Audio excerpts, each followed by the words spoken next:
Assalamualaikum warahmatullahi wabarakatuh. Alhamdulillahi rabbil alamin. Wassalatu wassalamu ala asyrafil anbiya'i wal mursalin wa ala alihi wa sahbihi ajma'in. Subhanaka la ilma lana illa ma 'allamtana innaka antal alimul hakim. Rabbi shrah li sadri wa yassir li amri wahlul 'uqdatam min lisani yafqahu qawli, amma ba'd.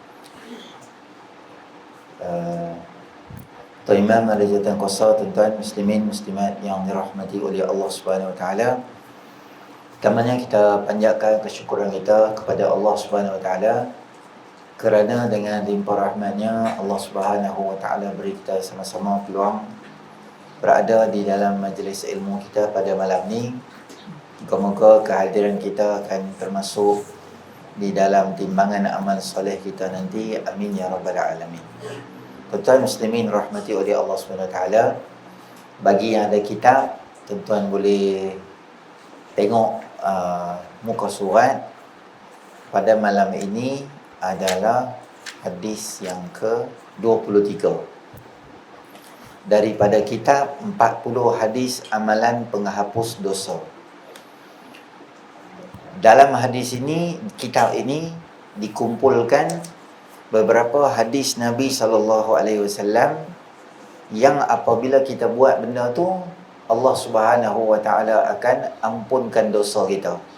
Walaupun secara direct tidak terlibat dengan mulut kita sebut astaghfirullah, tetapi di sana ada beberapa amalan yang memudahkan untuk kita ni dapat keampunan daripada Allah Subhanahu Wa Taala. Baik, hadis yang ke-23, menyebarkan salam dan ucapan yang baik. An Abi Ishaq anil Bara'i qala qala Rasulullah sallallahu alaihi wasallam ma min muslimaini yaltaqiyani fayatasafahani illa ghufira lahumā qabla an yatafarraqa. Daripada Abu Ishaq radhiyallahu anhu, daripada Bara' radhiyallahu an, katanya sabda Nabi sallallahu alaihi wasallam, tidaklah dua orang muslim yang bertemu kemudian bersalaman kecuali kedua-duanya akan diampunkan oleh Allah sebelum keduanya berpisah.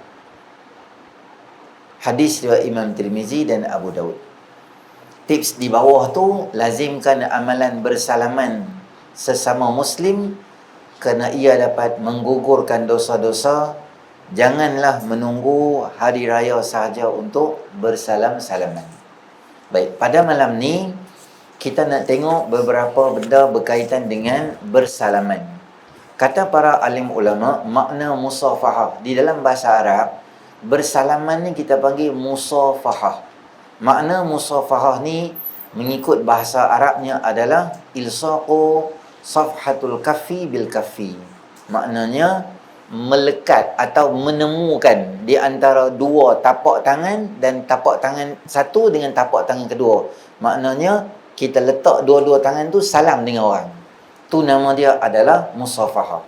Dan lagi syarat untuk musafahah ni kata para ahli ulama ialah wa iqbalul wajhi 'alal wajhi. Satu pegang tangan, satu lagi tengok muka dia. Itulah nama kata salam. Musafahah atau bersalaman ni, syarat dia atau rukun salam ni apa dia? Satu, mesti kita ni pegang tangan dia. Yang kedua, kita tengok muka dia. Kerana apabila kita buat dua benda ni, kata para alim ulama, li'annaha tuzhabu, kerana dia al-adawah bainal muslimin. Kerana dia boleh menghilangkan perasaan dengki atau perasaan tak suka atau bermusuhan di kalangan orang Islam. Katalah kita tak puas hati kat dia, tapi bila kita salam dengan dia dengan muka yang ceria, tengok muka dia senyum, maka perasaan musuh tu akan hilang, perasaan dengki pada dia akan hilang, perasaan benci sama orang Islam tu akan hilang. Tapi ramai orang yang dia hanya bersalaman tapi tak cukup syarat kedua. Apa dia syarat kedua dia? Adalah tengok muka orang tu. Dia salam, tapi muka tengok kipas. Dia salam, tapi muka tengok dinding. Dia salam, muka tengok bawah. Maknanya ada sesuatu benda di antara dia dengan orang yang dia salam tu, dia tak puas hati ke apakah, maka itu tak cukup syarat yang utama. Kerana dengan bersalaman ni, kata para alim ulama, dia boleh menyebabkan kasih sayang di kalangan orang Islam dan kasih sayang lah, hub, cinta, kasih sayang kerana Allah SWT dalam diri sesama orang Islam tu akan ada. Itu yang pertama. Yang kedua, kata Sayyidina Anas radhiyallahu anhu dalam Musnad Ahmad, orang yang mula-mula sekali yang mengamalkan salam ni adalah dengan musafahah, dengan salam ni adalah orang-orang Yaman. Fahum awwalu man jaa bil musafahati. Kerana mereka adalah orang yang mula sekali yang mai dan mulakan amalan salaman ni bersama-sama dengan Nabi SAW. Sejak pada hari itu, dia jadi satu budaya di dalam Islam, satu ibadah di dalam Islam ni bila kita bersalaman bersama-sama dengan orang-orang Islam. Banyaklah kelebihan-kelebihan salam ni, antaranya adalah apa dia? Apabila kita salam, Allah Subhanahu Wa Taala akan hapuskan kedua-dua dosa orang yang bersalaman tadi tu. Dosa apa yang dihapuskan? Dosa kecil. Adapun dosa besar, mestilah kita ni melalui jalan taubat pada Allah Subhanahu Wa Taala. Tak boleh kita main salam saja Allah ampun dosa, tak boleh. Itu yang kedua. Yang ketiga, apabila ditanya, diriwayatkan oleh Imam Bukhari daripada Sayyidina Qatadah radhiyallahu anhu, siapa dia? Tabi'in. Dia tanya, qultu li Anasin, aku tanya pada Sayyidina Anas bin Malik, akanatil musafahatu fi ashabi Rasulillah sallallahu alaihi wasallam? Akanatil musafahah fi ashabin Nabi sallallahu alaihi wasallam. Dulu-dulu, zaman sahabat-sahabat dulu, Sayyidina Qatadah tabi'in, dia tanya, ada tak sahabat-sahabat disalam dengan orang? Kata Sayyidina Anas bin Malik, qala na'am, ya, bersalam-salaman di antara kami sahabat-sahabat Nabi, maknanya benda tu memang wujud di kalangan kami.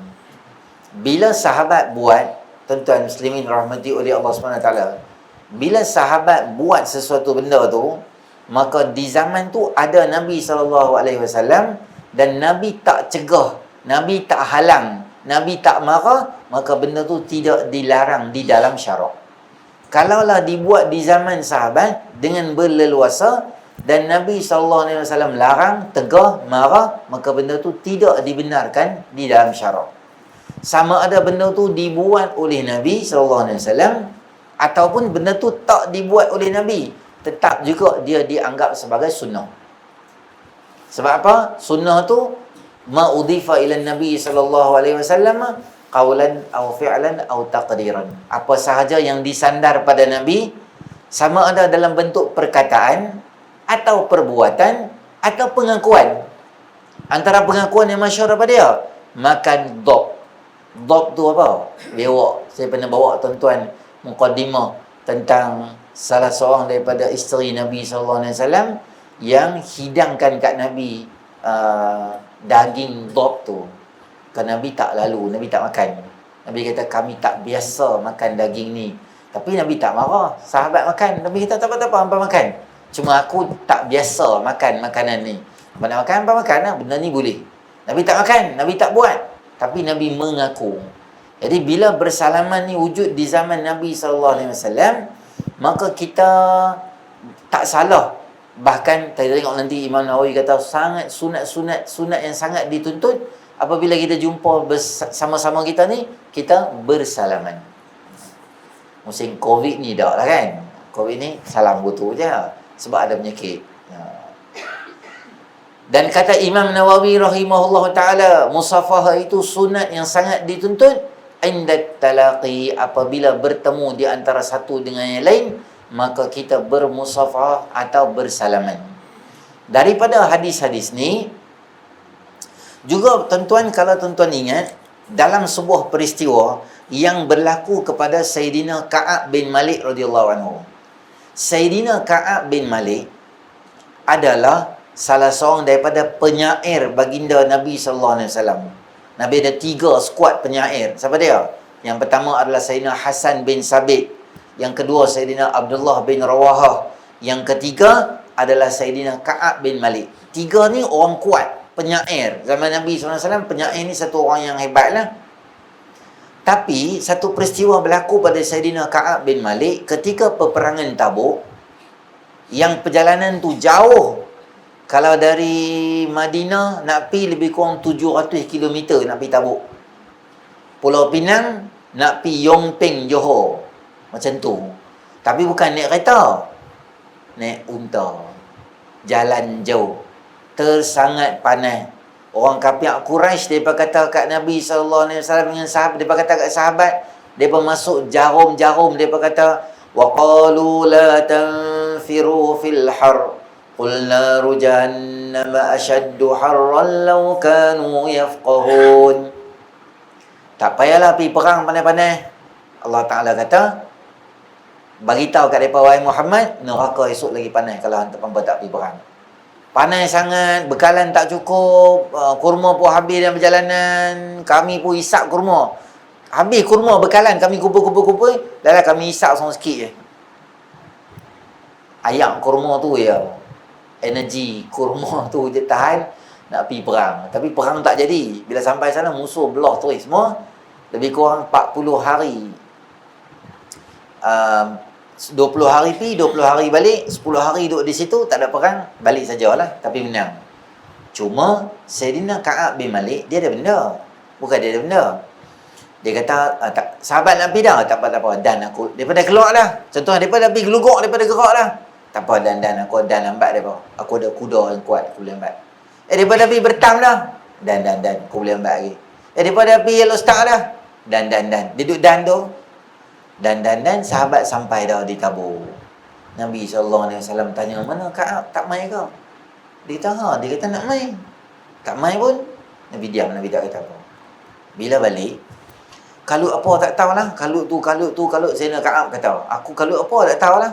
Kalut B, kalut main, tak habis dah. Nabi balik dah, tengok tak Nabi nak balik. Allah. Nabi dah balik dah. Geng-geng munafik tak pergi semua beratak lah. Masing-masing reka idea.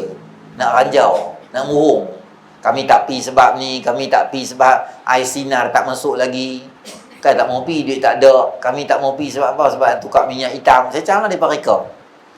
Sampai pada Sayyidina Ka'ab bin Malik, adik-beradik dia main. Adik-beradik dia kata, hang reka lah apa-apa, nanti Nabi marah hang, siang kat hang. Hang reka apa-apa hang kata, bagi Nabi tak marah. Ka'ab bin Malik kata, aku boleh reka, tapi aku tak mau reka. Dia, semua orang cakap alasan. Sayyidina Ka'ab bin Malik duduk depan Nabi. Nabi tanya sebab apa tak main. Dia kata, wahai Rasulullah SAW, saya ada kemampuan, saya ada kesihatan, saya ada kewangan, semua benda saya ada. Tapi saya tak pergi, itu adalah disebabkan kelalaian saya, disebabkan kelemahan saya. Nabi kata, dia ni cakap betul. Hang pi, nanti Allah akan beri keputusan dekat hang.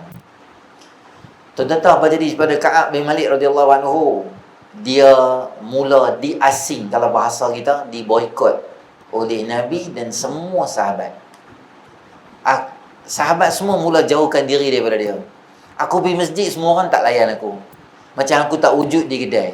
Di masjid.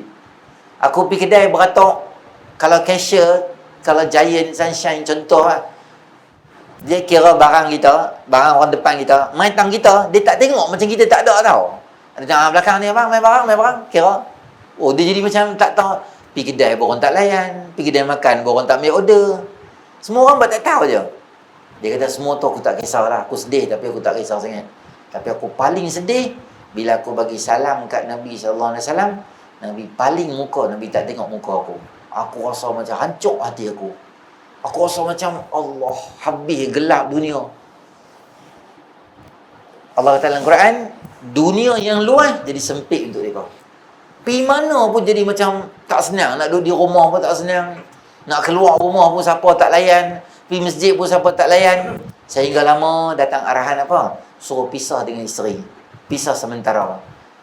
So hantar balik rumah mak ke, hang duduk asing ke, jangan duduk dengan isteri hang. Aku ikutlah arahan tu.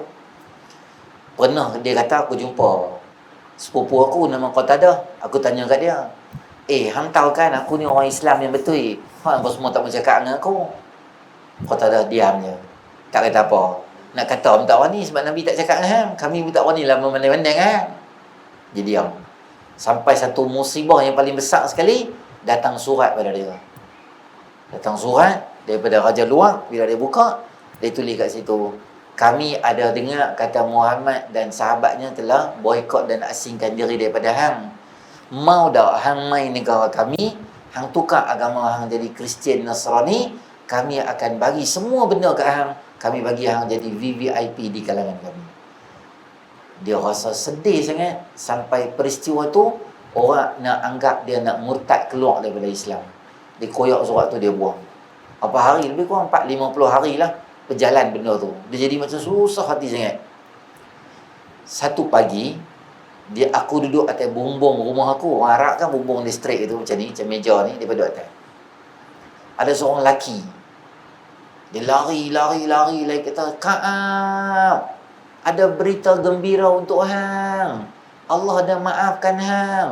Allah dah turun ayat dah. Nabi dengan sahabat semua duk tunggu hang kat masjid. Jom. Dia kata, aku bangun, seronok sangat. Dia kata, berita yang begitu gembira. Dia tak ada benda. Dia buka baju bayi kat kawan tu. Nah, ambil baju hang. Dia tu pun seronok lari dapat baju. Sekarang masalah dia, aku nak jumpa Nabi, aku pula tak ada baju. Dia punya seronok sangat nak jumpa Nabi. Carilah pakaian semua, ada mai, dia mai. Dia kata dia masuk dalam masjid, semua orang terpa pergi kat dia. Nabi duduk di hujung tu, Nabi seronok tengok dia, Nabi senyum tengok dia. Orang yang mula sekali mai, ni bab yang kita nak bincang ni.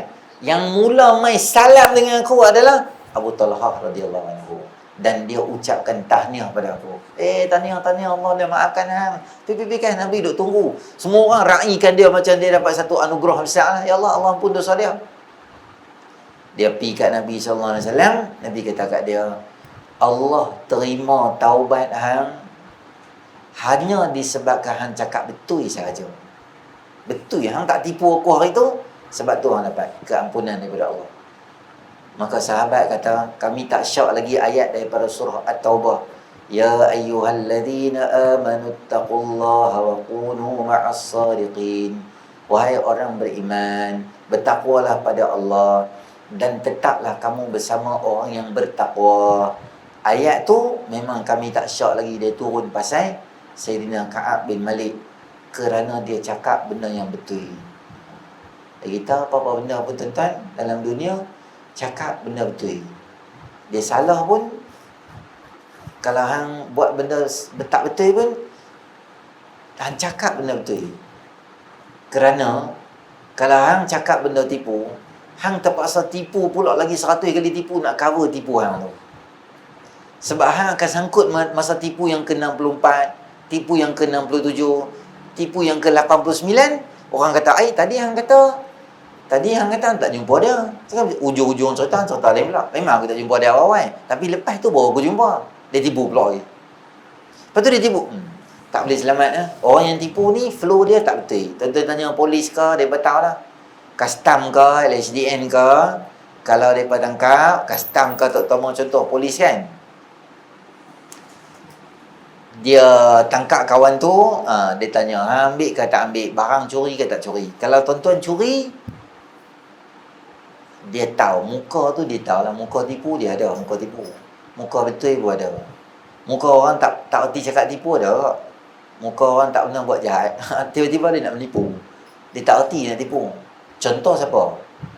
Anak Nabi Yusuf, anak Nabi Yaqub alaihissalam. Nabi Yaqub alaihissalam ada 11 orang anak. Nabi Yusuf, dia tak suka kat dia. Dia bara kat dia. Satu hari dia plan nak bunuh dia. Tapi dia berjumpa bapa dia, Nabi Yaqub. Dia kata, ayah, kami cadang nak bawa Nabi Yaqub, Nabi Yusuf ni jalan-jalan, main bawa dia jalan-jalan macam tu, boleh ke? Ayah dia kata, boleh, tapi aku risaulah, takut serigala makan pula. Dia pun kata, kami ramai, kami boleh jaga, tak apa, ayah jangan takut. Ulama sebut daripada ayat ni, budak-budak ni, Budak-budak, dia mesti ada satu waktu dia bermain. Itulah nama dia budak-budak. Kita tak boleh paksa budak kecil ni belajar. Tak boleh. Itu konsep belajar yang salah. Main adalah sebahagian daripada pembelajaran budak. Tapi main-main tu bukan dia. Memanjang main bukan. Tapi main kena ada. Sebab tu, bila-bila kita nak buka mat tahfiz, tak boleh buka mat tahfiz di flat. Tak boleh buka mat tahfiz di satu masjid ke, macam dia tak ada satu tempat nak main. Buka di tahfiz di rumah. Di taman ada beratus-ratus rumah, satu rumah tu adalah tahfiz. Boleh lah. Tapi kena ada tempat main, kena ada padang kat depa ke, main pingpong ke, petang-petang. Budak-budak ni dia main kerana otak dia boleh gabung. Mana tahu budak-budak ni kena main. Tu Nabi Allah Yusuf AS, Allah Ta'ala cerita, abang-abang dia nak bawa dia pergi berjalan, nak pergi main lari-lari semua. Sebahagian daripada pembelajaran ketika kecil. Apa dia buat? Bila mereka sampai, mereka tolak Nabi Yusuf AS masuk dalam telaga yang buruk kat dalam tu, mereka tolak Nabi Yusuf balik. Tapi rancangan mereka ialah, kita nak balik bagi tahu kat ayah kita, kata jadi sesuatu dekat dia. Macam mana kita nak buat? Kita reka. Kita kata apa? Kita kata serigala makan dia. Serigala makan dia. Kan bapak dia cadang tadi, aku takut serigala makan. Dah mereka bukan reti burung. Bapak Nabi. Memang tak reti nak burung. Burung pakai idea bapak kita lah. Apa mereka buat? Waja'u abahum asya'an yabkun. Mereka main malam-malam, nangis. Nangis. Apa mereka buat? Mereka bawa darah palsu. Mereka kata Nabi Yusuf kena makan dengan serigala. Padahal hampa nak rajau siapa? Nabi Yaakob memang duk bela kambing. Dia tahu darah kambing yang hampa lumuk kat baju dengan darah manusia yang hampa lumuk kat baju. Aku tahu. Sebab aku kan 1-2 hari duk bela kambing. Aku tahu darah kambing. Rupanya dia pergi sembelih kami, pergi bor kat baju, dia kata Nabi Yusuf AS. Boleh kenal. Nombor 2, baju tak koyak langsung. Serigala mana warak sangat makan dengan camca tu. Tapi Nabi Yaakob AS tak layan lah. Dia tahu lah budak-budak duk ranjau bapak. Dia tahu lah. Tambah aku Nabi pula. Mereka tak pilih. Disebabkan itulah kata setengah ulama, Allah tak pilih sebelah-sebelah tu jadi Nabi tak. Sebelah-sebelah tu Allah tak pilih mereka jadi Nabi. Sebab apa? Ada satu perkataan yang disebut dekat Nabi Yaakob AS, inna abana lafi dhalalim mubin. Masa mereka kata bapa kita sayang sangat kat Nabi Yusuf lah, salah seorang daripada mereka kata apa? Bapa kita ni memang dalam kesesatan yang nyata lah. Sesat tu maksud dia bukan sesat tak jumpa jalan. Maksudnya bapa kita tak reti lah siapa nak sayang, siapa tak sayang. Yusuf juga dia nak sayang.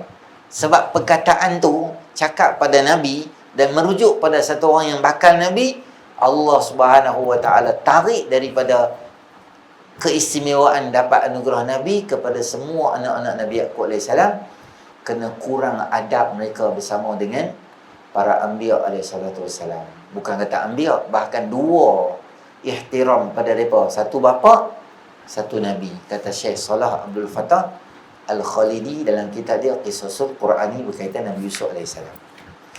Jauhnya pergi sampai Nabi Yusuf. Balik kepada Sayyidina Ka'ab lah. Siapa salam dengan Sayyidina Ka'ab mula-mula? Abu Talhah radhiyallahu anhu. Sayyidina Abbaq tu je. Nak Abbaq kata salam ni wujud. Dan Nabi tengok perbuatan salam tu, Nabi tak marah. Jadi bila kita lepas semayang, contoh kita salam, kalau tak COVID lah, biasa kita salam kan, kita tak boleh dah kata perbuatan tu bid'ah dan tak wujud zaman Nabi SAW. Kerana dalam hadis bila kita bincang, kata dalam hadis tadi apa? Mana-mana orang Islam yang berjumpa dan berpisah dan mereka bersalaman, Allah ampunkan dosa mereka. Nabi tak fokuskan lepas semayang ke, jumpa market ke, jumpa kat traffic light ke, jumpa kedai mamak ke. Nabi tak bang. Maknanya umum bila-bila hang jumpa. Termasuk jumpa dalam masjid, dalam surau lepas semayang. Boleh tak? Boleh, tak apa, tak ada bid'ah. Ni setengah orang kata Assalamualaikum dah habis semua, kita nak balik. Salam. Masa tak COVID lah, Covid tak buat guna ya. Masa tak covid dia salam dia, "Ai, bid'ah, Nabi tak buat." Kita kena marah pula. Memang. Jadi kita susah. Bid'ah betul tak? Betul lah bid'ah bila dalam sembahyang. Tu bid'ah. Allahu Akbar. Bismillahirrahmanirrahim. Alhamdulillahirabbil alamin. Apa? Sihat. Allahumma salli ala Muhammad. Lama tak jumpa. Nanti dia sembang lagi ya. Yang tu bid'ah. Sebab apa? Sebab dia salam dalam sembahyang. Ni lepas sembahyang lah. Ambil pasal ya. Nak salam ke, nak baca handset ke, korang hidung ke, jentik telinga kawan ke. Ambil pasal, tak ada benda. Dia lepas sembahyang dah pun. Itu kelebihan bersalaman. Lagi apa dia yang ada dekat sini? Malaikat pun bersalaman. Malaikat bersalaman. Cerita dia apa? Cerita dia adalah Sayyidina Hanzalah radhiyallahu anhu. Hanzalah ni dia sahabat Nabi SAW. Satu hari dia keluar rumah. Di jalan kat taman kat rumah dia, dia kata apa? Habislah Hanzalah munafik dah. Habislah Hanzalah jadi munafik. Sayyidina Abu Bakar kata, apa hang cakap macam ni? Hang sahabat yang mulia, yang hebat. Mana hang boleh cakap kata hang jadi munafik? Aku kenal hang orang baik. Dia kata, tak. Tadi aku duduk dengar ceramah Nabi SAW. Masa Nabi cakap tu kan, aku rasa macam syurga aku nampak, neraka aku nampak. Aku macam mendalami. Macam insaf sangatlah dengan ceramah Nabi. Tapi yang peliknya aku balik rumah, aku sembang dengan isteri, sembang dengan anak, main-main lah apa semua. Aku macam dah hilang lah tadi, suasana tadi. Aku rasa macam aku ni munafik lah. Berlakon je depan Nabi, nampak macam bagus gitu. Balik rumah, aku tak ingat akhirat dah. Aku rasa aku dah munafik lah. Sayyidina Abu Bakar kata apa? Betul lah, kau bukan anak rasa macam tu kak. Jom kita jumpa Nabi, dia tanya, kok Nabi ada solusi untuk benda ni? Jom. Jumpa Nabi SAW.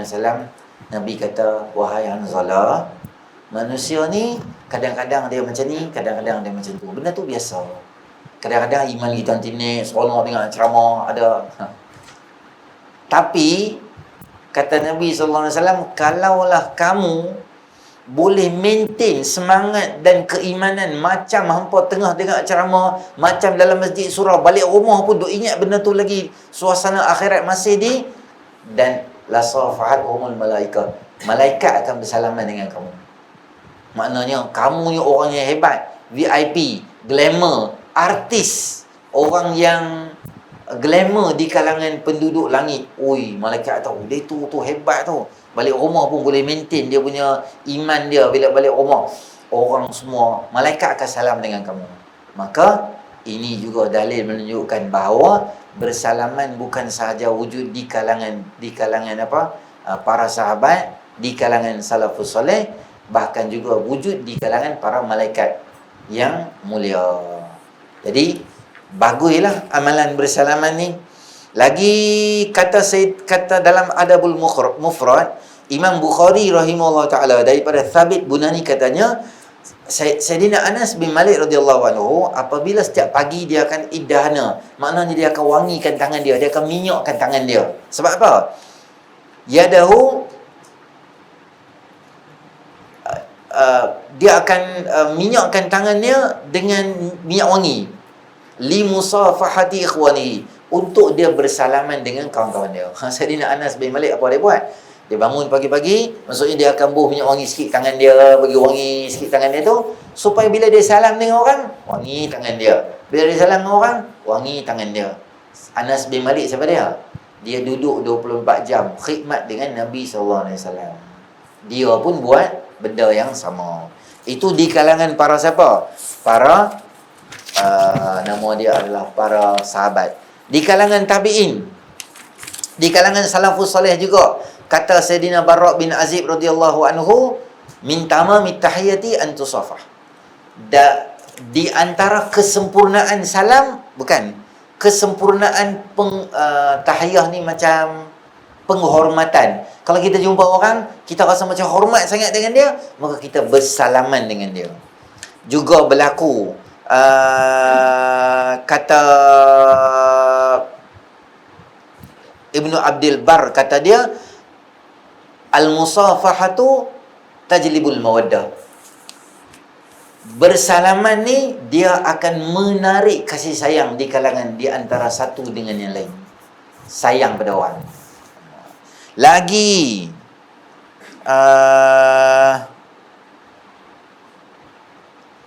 Pernah berlaku juga Imam Muhammad bin Zaid Abdullah bersalaman dengan Imam Abdullah ibnu Mubarak. Maknanya salafus soleh sama-sama mereka pun ada juga amalan bersalam-salaman di antara satu dengan yang lain.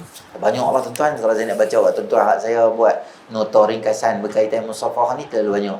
Jadi kesimpulan dia, boleh kita salam dengan orang. Cuma boleh cium tak dengan orang. Boleh kita salam, boleh kita cium dengan orang. Boleh. Kata Imam Nawawi dalam Al-Azkar, kalau orang tu adalah orang yang mulia, pemimpin tempatan, tapi pemimpin yang soleh, pemimpin yang baik, pemimpin yang berkhidmat pada rakyat dia, yang bagus, tok imam, terjumpa alim ulama, orang yang soleh, para habaib mai, ulama-ulama mai daripada Syria dan sebagainya, kita picum tangan dia, boleh tak? Boleh. Dia sebagai ahlul fadli, orang yang Allah beri kemuliaan dan kelebihan, boleh. Termasuk mak bapak kita, termasuk orang-orang yang kita hormati dia, boleh, tak apa, tak ada masalah. Cuma makruh, kata Imam Nawawi, bersalaman dengan orang dengan niat untuk mendapatkan sesuatu habuan dunia dengan dia. Maksudnya geng bodek ni lah, dia saja salam, oi tuan, oi, kiri kanan siap buat ayat liok lagi. Kawan tu, dia tu tengok kat gula dia siap buat ayat liok kat aku lagi. Yang tu makruh yang sangat-sangat dibenci oleh syarak. Maknanya dia salam, dia cium tangan, dia tunjuk macam dia hormat sangat. Jadi dengan niat supaya dia dapat projek, dengan niat supaya kes mahkamah dia tak jalan, dengan niat supaya denda yang kena pada dia dikurangkan 50%, dengan niat supaya projek itu adalah benda habuan dunia dia nak dapat, atau dia nak selamat daripada kesusahan, dia cium tangan dia tu. Orang ingat dia tu ahlil fadli. Maksudnya, oh dia ni mungkin ulama besar. Rupanya tarbus ayak nama dia tu. Mereka pergi cium tangan dia, orang semua pakai cium tangan dia. Dia pun bukan layan. Tambah kita cium tangan dia, muka memang belagak gila. Macam suruh cium je. Jenis tu ludah tak apa. Saja. Dia bagi tangan, cium tangan aku, cium tangan aku. Cium, nak ambil kahak, ambil aku. Jadi, kita tak payah sampai peringkat macam tu. Kalau kita orang baik, orang soleh, insya-Allah orang salam kita. Banyaklah saya tengok kadang-kadang ahli ulama tapi salam dengan dia, terutama ustaz ni apa? Syekh Abdullah Bukhari. Kita salam dengan dia, kita nak cium tangan dia lah. Bukan kata umur, dengan alim, dengan soleh, dengan wali Allah, nak cium tangan dia. Dia tarik tangan. Kita macam nak pegang tangan. Tak payah tarik, aku nak cium tangan dia. Dia macam tu, padahal dia hebat dah. Kadang-kadang orang tak terang mana pun, cium. Kalau dia cium kaki sekali, cium. Jenis tu tak payah cium lah. Dia kalau suruh tu memang tak dapat lah. Dia sayang dan hormat, tuan-tuan, dua benda yang kita tak boleh suruh orang buat benda tu. Kita tak boleh force orang sayang kat kita. Hang mesti sayang kat aku, hang tak sayang aku, hang jaga, tumbuk muka hang. Tak boleh.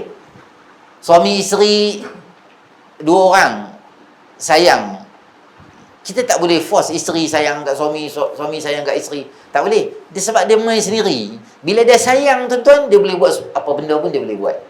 Sebab apa? Sebab sayangnya pasal. Dia sanggup buat apa benda. Sebab apa hang buat ni? Sebab isteri aku nak sangat. Awak isteri hang mengandung anak ketiga. Sampai sini hang mai buat apa? Dia teringin nak makan laksa telur pecai.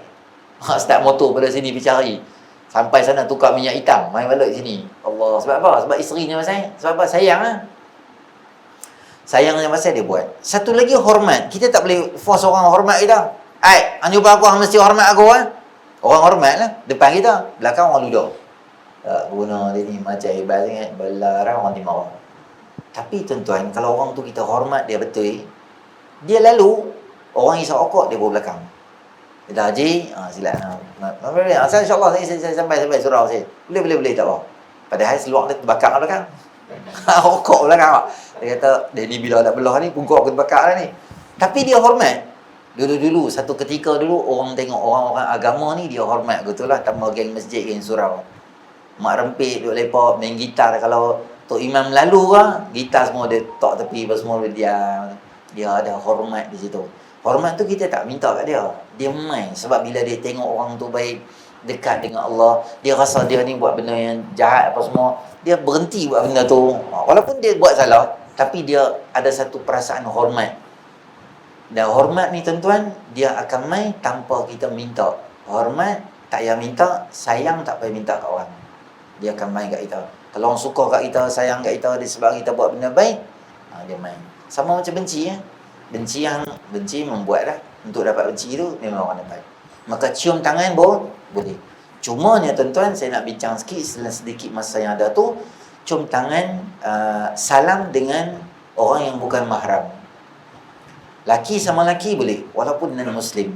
Kita salam dengan kawan kita di tempat kerja, India, boleh salam tak dengan dia? Boleh. Batal tak sembahyang saya, Ustaz? Tak. Boleh salam. Melainkan kawan yang kita salam tu, kalau non-Muslim tak apa. Kalau bondan boleh salam tak? Boleh, tak ada masalah. Sebab dia lelaki. Masa dia beranak tu, dia beranak lelaki ke perempuan? Dia beranak lelaki. Maka kita kira dia lelaki. Kita salam dengan orang, tak apalah, boleh salam lah, tak ada masalah. Tapi saya tengok dia sebiji macam perempuan, Ustaz. Orang yang tak tahu boleh timbul fitnah. Dia tak dia ni janggut 2 kilo bersalam dengan markah pula. Padahal dia bukan, dia tak tahu tu bukan markah, tu abang. Markah macam lain, tu abang. Jadi kalau kita takut timbul fitnah di kalangan masyarakat, kita elakkanlah benda tu. Tapi kita tengah-tengah jalan, nak naik bas ke apa, nak pergi kat pasar raya ke apa, market, terbetul. Kita ada wuduk ke?